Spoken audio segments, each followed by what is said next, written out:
La situación de las escuelas rurales en Uruguay ha atravesado una transformación profunda en las últimas décadas, marcada principalmente por un fenómeno de despoblamiento del campo y cambios en la estructura productiva del país. Desde mediados del siglo XX, la cantidad de niños en el medio rural ha caído de forma sostenida. Mientras que hace décadas era común encontrar escuelas con 30 o 40 alumnos, hoy la realidad es muy distinta. La gran mayoría de las escuelas rurales en Uruguay son atendidas por un solo maestro. Muchas de estas instituciones funcionan con menos de 5 alumnos y existen casos donde la escuela permanece abierta para un único estudiante. Este descenso no se debe a un solo factor. Las familias jóvenes suelen trasladarse a centros urbanos o localidades más grandes en búsqueda de mejores oportunidades laborales y de vida en general. La producción agrícola actual requiere menos mano de obra residente en el campo que la ganadería o agricultura tradicional de otras épocas. Por otro lado, Uruguay tiene una de las tasas de natalidad más bajas de la región, lo que se acentúa en las zonas rurales donde la población está envejeciendo. A pesar de tener pocos alumnos, las escuelas rurales siguen siendo el corazón de muchas comunidades. En muchos parajes es el punto de encuentro para los vecinos y el único vínculo presente del Estado. Para combatir el aislamiento pedagógico, que el niño no socialice solo con adultos o con hermanos, Primaria fomenta que varias escuelas rurales se junten para realizar actividades colectivas. El pasaje de la escuela rural al liceo o UTU sigue siendo un cuello de botella, que implica traslados diarios largos o que el adolescente deba mudarse a una residencia estudiantil en la ciudad. Es una realidad compleja. Técnicamente Primaria no suele cerrar escuelas de forma definitiva de un día para el otro, sino que declara la suspensión de actividades. Si una escuela se queda sin niños inscriptos al inicio del año lectivo, la escuela no abre. El maestro es reasignado a otra institución, generalmente la más cercana a una escuela urbana también puede ser una alternativa. Durante mucho tiempo se mantuvo la política de mantener abierta una escuela aunque tuviera un solo alumno. Sin embargo, esto se evalúa caso a caso por el costo operativo y sobre todo por el impacto pedagógico, ya que el estudiante no tiene pares con quien jugar o socializar. Cuando una escuela rural cierra, el riesgo no es solo educativo sino físico. Muchos de estos edificios son construcciones históricas o donaciones de vecinos de hace décadas. Al quedar vacíos, el deterioro por falta de mantenimiento es rapidísimo. En algunas zonas, las escuelas cerradas han sufrido robos del mobiliario, aberturas o paneles solares, lo que dificulta mucho una futura reapertura si volviera a aparecer niños en la zona. Para evitar que el edificio muera, han surgido iniciativas interesantes en Uruguay. Algunos edificios de escuelas cerradas se entregan en préstamo a organizaciones sociales, cooperativas de productores o incluso para proyectos de vigilancia policial rural, con la condición de mantener el edificio en pie. En zonas con fuerte identidad histórica, los vecinos se organizan para que la escuela siga siendo el salón comunal del paraje. Mi reflexión surge a raíz de lo ocurrido con la escuela número 23 de Polancos, ejemplo de la fragilidad que mencionábamos. A finales de 2025 buscaban que al menos un estudiante se inscribiera para que el centro educativo no cerrara. Finalmente continuará en funcionamiento a cargo de una maestra, ya que un niño se inscribió en tercero y se encuentra también en trámite otro pase para una niña inicial. Sin embargo, la institución inició un proceso que pudo derivar en el cierre debido a la falta de nuevas inscripciones para el ciclo 2026 que ponía en duda su continuidad. La Escuela 23 no es cualquier institución, tiene más de 100 años. Pasar de celebrar más de un siglo a enfrentar el cierre por no tener alumnos es complicado. En este caso la maestra y el alumno son quizás los guardianes del último capítulo de una historia tan larga. En otros centros cercanos a Carmelo, como en Colonia Arrue o la Escuela 66 de Víboras y Vacas, concurren 9 estudiantes en cada uno. En la Escuela 52 van 23, un número más alto, con 2 maestras, pero en una ubicación clave entre Carmelo y Nueva Palmira. No obstante, tener pocos alumnos plantea siempre un desafío único para un docente. ¿Cómo se estructura un recreo cuando hay pocos niños? ¿Cómo se enseña la socialización cuando no hay muchos pares? ¿Cómo son los avances académicos que logra un niño cuando tiene a una maestra casi exclusivamente para él durante toda la jornada? Pero por sobre todo, ¿cómo será el futuro de los centros educativos en el ámbito rural? Mi vínculo con la escuela rural, o con la escuela en sí, o con la enseñanza, comienza en el año 2003, o sea que ya estudié bastante grande, porque yo había terminado el liceo con 19 años y no quise estudiar en Montevideo. En Carmelo me acuerdo que mi mamá me dijo, ¿por qué no no haces magisterio, que lo tenés acá, y directamente le dije que no lo iba a realizar.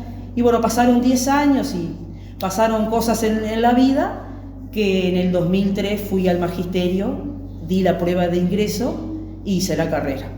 Dejé 2 veces porque la verdad que no me hallaba con chiquilines de 19 años, yo ya tenía casi 29, pero hice la carrera en 3 años y en febrero del 2007 me recibo. Y ese año comencé a trabajar en varias escuelas, porque no tenés nota todavía. Y realicé 3 suplencias grandes en rural, y ya me di cuenta que me encantaba lo que era trabajar en escuela rural. Ya había tenido una inclinación cuando hice la práctica rural. Ese mes que me tocó ir a la escuela de la Capilla de San Roque, en Colonia Estrella, yo ya me di cuenta que me gustaba mucho el rural. Y cuando ya sí llegué a rural con suplencias largas, porque eran de mes y medio, de 2 meses, sí me di cuenta que me encantaba y me encanta lo que es la parte de la educación en la escuela rural.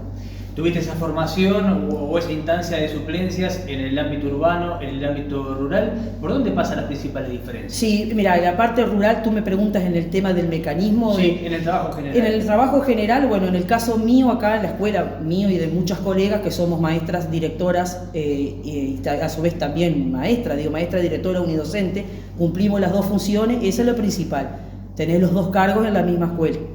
Y bueno, en la escuela urbana la maestra tiene una clase con mucha más cantidad de niños, hay una directora, subdirectora, secretario, pero acá nosotros, por ejemplo, tenemos la dirección, somos maestras y a su vez tenemos más de una clase en el salón. Este año en particular tengo 5 clases, jardinera de 4, jardinera de 5, primero, y después tengo quinto y sexto. Esa es una diferencia que todo el mundo pregunta, ¿cómo haces? Y bueno, sí, es precioso.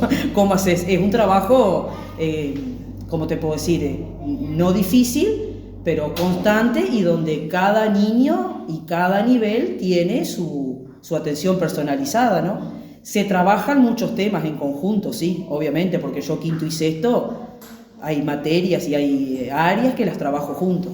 Lo mismo que con inicial y con primero. Después lo que diversifico es la actividad, pero en realidad eso es eso, trabajar a la par. ¿Son 9 alumnos? En esta escuela sí, son 9 alumnos. Claro, la planificación no es lo mismo en la escuela urbana, claro, dar 4º año, todo de la misma edad, exactamente, que en este caso abarcar diferentes exactamente, edades. yo planifico en este caso por tramos, entonces ya te digo, tengo planificación inicial y primero, y después de ahí con el mismo tema diversifico la actividad. Quinto y sexto doy el mismo tema, salvo cuando tengo que dar algo puntual que sea para quinto y algo puntual que sea para sexto. Pero si no, lo que trato es trabajar en conjunto y después, bueno, lo que cambio es la actividad. Empiezo, mi primer año fue en la escuela 94 de Martín Chico, después trabajé 10 años en la escuela 50 de La Laguna y bueno, y ahora ya son 19 en la escuela 52 de Colonia Verano Sur. Bueno, has trabajado en diferentes lugares, recién hablábamos también antes de comenzar la nota con diferente cantidad de chicos, ¿no? Actualmente en esta escuela tenés un número para hacer escuela rural bastante interesante también. Sí, son 23 alumnos todas las clases, desde inicial 3 a sexto. Sí, la matrícula va variando, siempre acá es una de las escuelas que tenemos, al igual que las otras escuelas que están sobre la ruta y próximas a las ciudades, tanto de Carmelo como Nueva Palmira, los niños viajan desde las zonas urbanas a las escuelas rurales, o sea, vienen desde Nueva Palmira en el caso de nosotros y desde el lado de Carmelo. Nancy, ¿por qué te volcaste a trabajar en la escuela rural? Porque trabajé mi primer año, o sea, trabajé unos meses en una escuela urbana y cuando empecé a trabajar, el segundo año que empiezo a trabajar ya en la escuela rural, me sentía cómoda, me gustó el ambiente en el cual se desarrollaba la actividad, o sea, los niños, bueno, en la familia, las comunidades, se trabajaba de una manera muy linda, y bueno, y ya me querencié en el medio rural y bueno, y traída muchas veces también porque mis abuelos vivían muy cerca ahí a la escuela, en el caso de la escuela de Martín Chico, entonces la escuela la conocía de niña y fue una de los motivos que me dio para elegirla, fue la escuela que fue mi mamá y mis tíos, entonces era como que era la escuela que había que ir. Y bueno, ya de ahí empecé a trabajar y me fui acerenciando con una escuela y con otra. Para, por ejemplo, llegar a la escuela de La Laguna, hacía 42 kilómetros en moto por la ruta de Víbora todos los días. La gente que me veía pasar, o sea, a veces decía, no lo podían creer, y era en la época que no había celulares, por ejemplo, si pinchabas, si rompía, quedabas en la ruta y no tenías cómo solucionarlo, había que caminar. Cuántas veces hacían kilómetros, por ejemplo, hay una parte que después se mejoró un poco la carretera de Víbora, pero desde la famosa curva La Sorpresa hasta más, yo que sé, 10, 15 kilómetros, había tierras gredas que la moto se patinaba el día de la lluvia, viste que había barro y había que seguir con la moto de tiro, con las botas de goma y la moto de tiro. Una vez me pasó que salí con una tormenta bastante considerada de Carmelo en moto, y cuando iba en la mitad de camino empecé a sentir algo que era más grueso que unas gotas, y era que estaba cayendo piedra. Me tuve que poner una canterilla porque era piedra bastante grande. Bueno, anécdotas de 1001, de encontrar gente en la ruta, por ejemplo, y subirla a la moto y traerla. No sé, son vivencias. Fue la escuela también, por ejemplo, en la escuela 50 estuvo a mi hijo, que también son etapas que van quedando en la vida. La comunidad educativa formaba parte o sea, algunos días me quedaba en la escuela, entonces formaba parte de la gente o sea, con la gente de la zona y los chiquilines. Bueno, y hoy día para muchos, yo no soy Nancy, soy la maestra, aunque ya son muchos padres de nuevas generaciones.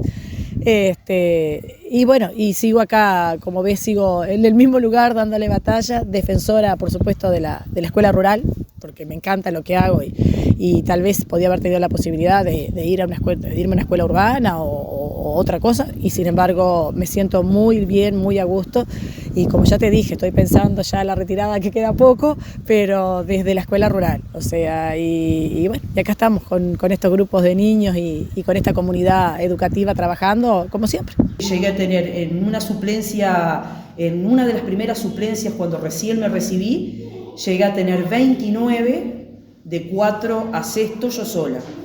Y después sí, ya todo el año llegué a tener 19 de 4 a sexto también sola. Fueron los 2 años que tuve más cantidad de niños estando sola. Después sí, 9, 12, he llegado a tener 8, he llegado a tener 3, me he quedado con 2. Sí, ha sido... ¿Y en Colonia Rube hace cuánto que estás? Este año elegí acá en Colonia Rube, sí. Se presentó la posibilidad, yo ya tenía en la mira acercarme un poco más a Carmelo, y es la primera vez que desde que me recibí, que estoy en rural, que estoy tan cerquita de mi ciudad, ¿no? Siempre he estado mucho más lejos. Porque en estos casi 20 años sí, se ha percibido a nivel nacional un descenso en la matrícula, sí, o el número de inscriptos en las escuelas rurales. Este año incluso fue difícil para la escuela de Polancos poder conseguir un alumno. Sí. Sabemos que hay escuelas rurales también del país que han tenido que lamentablemente cerrar sus puertas. No sé si a lo largo de estos años has percibido que de repente en el ámbito rural van disminuyendo. O sea, van disminuyendo. Por ejemplo, la escuela que yo estuve, una era Polanco este año, y otra que yo estuve en el año 23 y 24, la 70 de Puntas del Sauce, porque ingresaron 2 niños, porque llevaba el mismo camino que Polanco. Hay 2 niños ahora, pero están en cuarto y tercero, y bueno, eso depende también de la familia, si se mudó, si cambió de trabajo, pero era una de las escuelas que estaba con Polanco para cerrarse en el departamento, sí.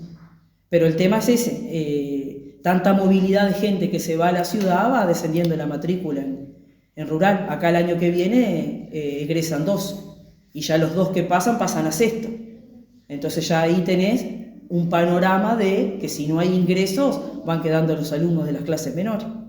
¿Y cómo ves esa situación? Es complicada porque, bueno, en el caso personal, hablo por mis colegas y por mí, que nos encanta la escuela rural, se complica, ¿viste? Ya en la parte laboral, porque ya son más escuelas que se van cerrando, o sea, son más lugares que quedan, ¿viste?, para ocupar. Pero es complicado, sí, es complicado y triste, porque uno que siente la escuela rural, sí, te da mucha pena, mucha nostalgia. Y nos imagina, Ana, que se genera también un vínculo, más allá de educativo, un vínculo más íntimo, si se quiere, con los alumnos, con las familias y con la comunidad. Sí, ¿no? con toda la comunidad. En el medio rural yo siempre digo que todavía sos la maestra, sin desmerecer a mis compañeras de urbano, pero hay otro vínculo, hay otra relación con la familia. Yo acostumbro, por ejemplo, al trato con ellos, la escuela abierta, por decir así, que vos tal vez lo ves en urbano y a veces no es que no haya diálogo, lo hay, sí, por supuesto, pero la relación, acá entran, salen, te piden permiso para esto, tenés un evento como el que estamos organizando ahora para el 19 de junio y tenés toda la comunidad abocada, cómo van a adornar, qué vamos a hacer, es otro vínculo. Y con los niños, sí, totalmente. Sí, es otra relación de respeto. Ana, y en lo que se refiere también a las actividades que se planifican, tienen en cuenta, por supuesto, también la opinión, la colaboración de los vecinos, ¿no? Sí, también. Para un aniversario de la escuela, para una actividad como la del 19. Sí, perfectamente. Mira, a mí me tocó organizar en estos años un centenario, que siempre digo yo que después de organizar un centenario haces cualquier beneficio. ¿Ese cuál fue? El de los 100 años de la Escuela 48 de los Cerros de San Juan, en el 2012.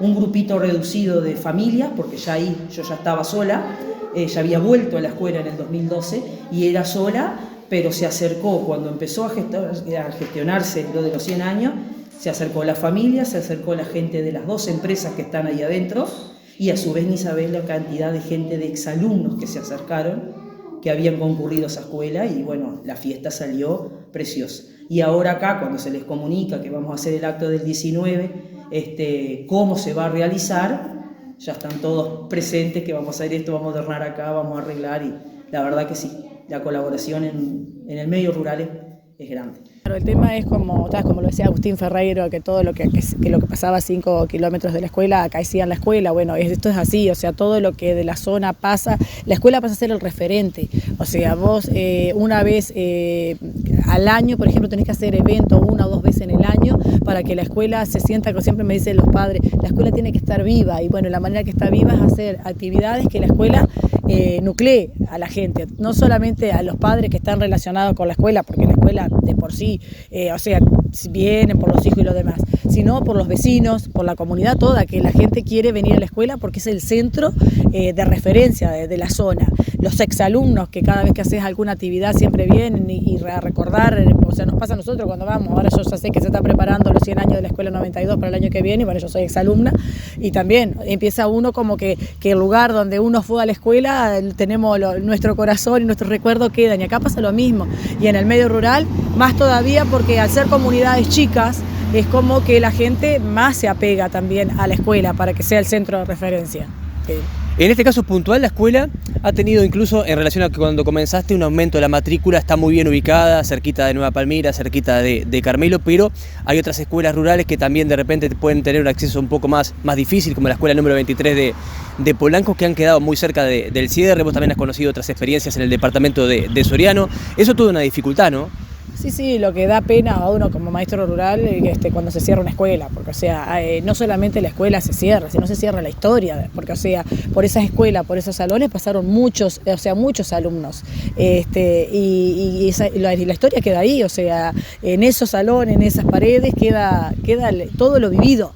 O sea, forma parte de la historia. Además, como yo te comentaba hoy, la escuela siempre es el referente de la zona.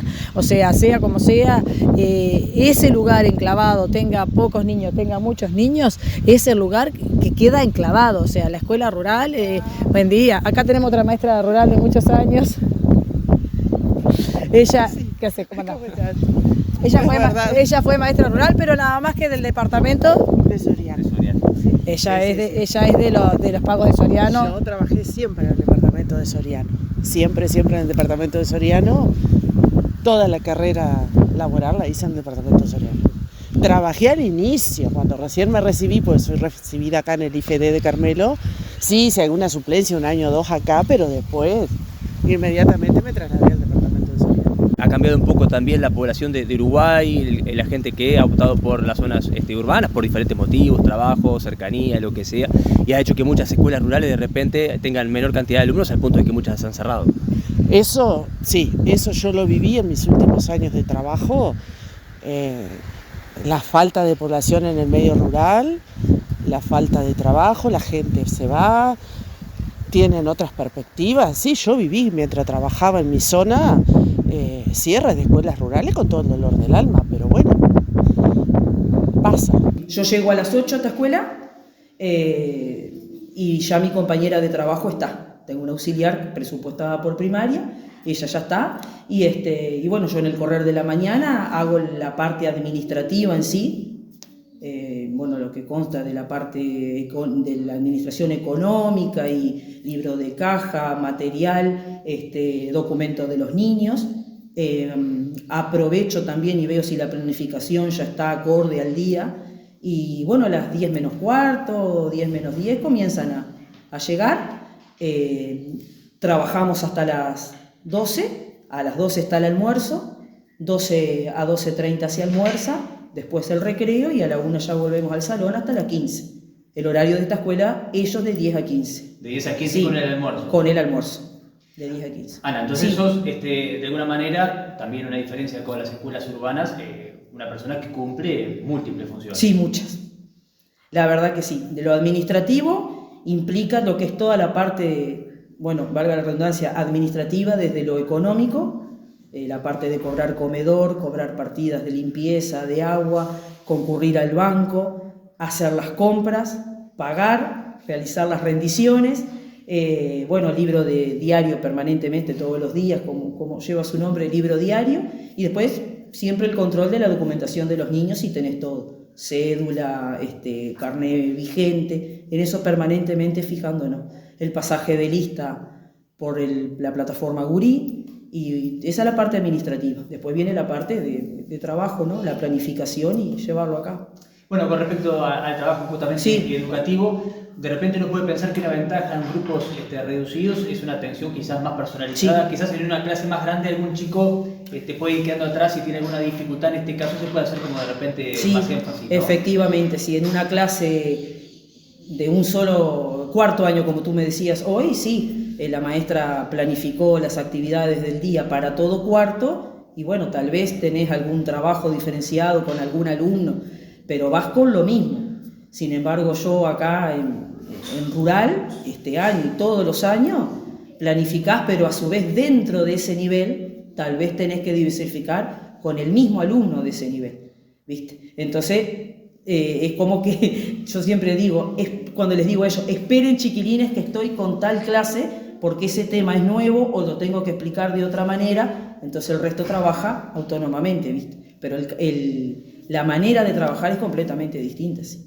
Bueno, recién decías también que por una cuestión de edades y de clases hay programas específicos, pero también, dado que son pocos niños, sí. se aprovecha también para actividades en conjunto. Sí, en conjunto, sí. Yo acostumbro a planificar este año, bueno, por orientación también, por tramos. Da la casualidad que tengo este año 2 tramos bien diferenciados. Nivel inicial con primero, que lo tomo como el primer tramo, y el último tramo, quinto y sexto. Entonces, te traigo una actividad en conjunto y después cambio la planificación. Ahora no hace un mes todavía, por propuesta de ellos, querían conocer la bodega de Zubizarreta. Y bueno, teniendo tan cerquita, fuimos. Entonces, bueno, está una actividad preciosa y luego las actividades son distintas.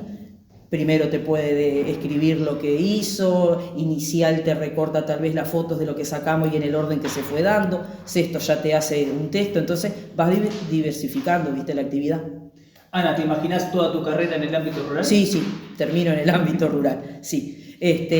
Yo, como te decía al principio, no estaba en mi mente estudiar magisterio, me di cuenta sí cuando hice la práctica rural y después sí, como te decía hoy, cuando llegué al medio rural. Y sí, voy a terminar en rural, si Dios quiere voy a terminar en rural porque no me veo trabajando en escuela urbana. Mirá que tengo la familia, los amigos, ¿cuándo te vas a venir a la ciudad? No, porque hoy, bueno, todavía estoy cerca, pero he tenido que recorrer varios kilómetros, que lluvia, temporal, frío, y no te lo cambio a lo rural. Sí, de todos modos, algunas escuelas y algunos centros rurales hacen un esfuerzo para que el edificio no quede abandonado. Claro. En muchos casos se le busca otra utilidad. Otra utilidad, o sea, a veces la red de mujeres rurales lo utilizan porque hacen los centros de mujeres rurales, en otras ocasiones hacen museos. Ahí, como yo te explicaba, para Guarda de Soriano hay un museo que está en una escuela rural y una vez al año hacen una actividad criolla como para darle vida al lugar también.